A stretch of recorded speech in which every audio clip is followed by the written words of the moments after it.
Join Samantha and Hans at the next Macro to Micro Options Power Hour, held each Wednesday at 4 p.m. Eastern Time. Registration is free. Scan this QR code or click on the link in the description.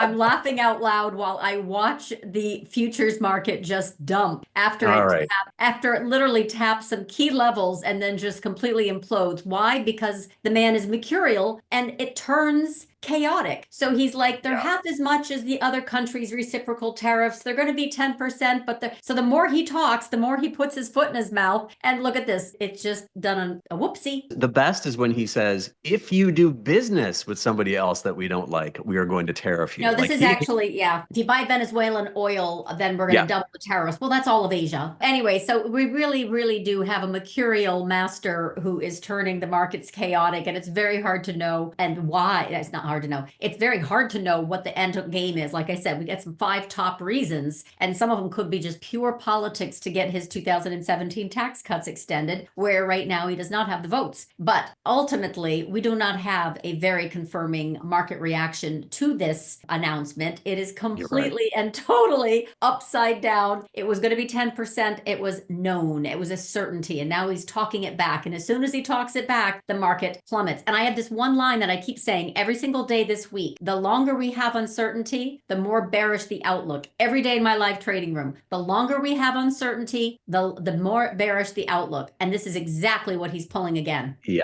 like, that's the problem. Boom. That's the problem, right? Yeah. Let's move on. We got to get some finalization here of what this really looks like. I am very confused. U.S. is to impose 17% tariffs on Israel after yesterday Israel said they would not have any tariffs on the U.S. And I also mentioned big whoop. It equals $11 million, not billion, annually, 11 million. It's nothing. It's just not important. Okay, so we've got Tesla and the rest just upside down. All of a sudden, 46% tariff on Vietnam, according to Trump. Where'd that come from? Okay, 58% tariff on Pakistan. So we definitely do not have a light reaction here. Qs have just plunged 2%. The other thing, 25% on South Korea, 34% on China. Woe is me. 24% on Japan. Okay, yeah, market's going to tank. So we don't really have the market reacting right now calmly. You can kind of say that. And I can see a lot of folks, and by the way, this is my whole thesis. This is a big top. So whatever he came out with today was going to be very, very impactful as it relates to his presidency, his leverage, and what he's trying to accomplish. First and foremost, these tax cuts.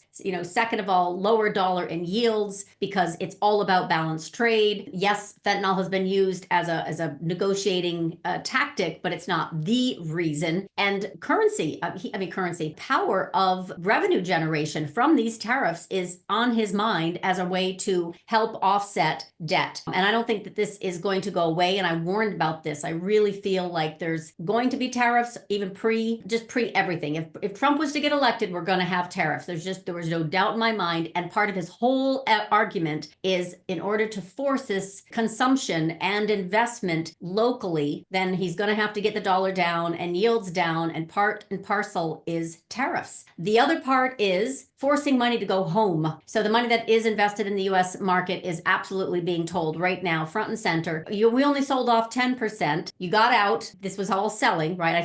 Even this report that I just did, I still don't see any buyers stepping in. I don't mean this particular day, but I'm talking about big picture. And I can go through some of those charts if that would help. But for right now, the market has come right back down to where it dumped into the 31st, pre-April Fools. And everyone's wondering, okay, what's the next shoe to drop? Find the companies with the large margins that can absorb this, and then we'll work from there. But for right now, growth is not in play and value is going to get hit. Brings me back to backwardation. It looks very much like we're going to stay in. Oh, wait a minute. ES future options just got halted. Okay, so yeah, we're having a little meltdown here after hours, then unhalted. So the liquidity is a question. Join Samantha and Hans at the next Macro to Micro Options Power Hour, held each Wednesday at 4 p.m. Eastern Time. Registration is free. Scan this QR code or click on the link in the description. Watch the full Options Macro to Micro Power Hour episode by clicking on the video here and subscribe to LaDucTrading YouTube channel for more content.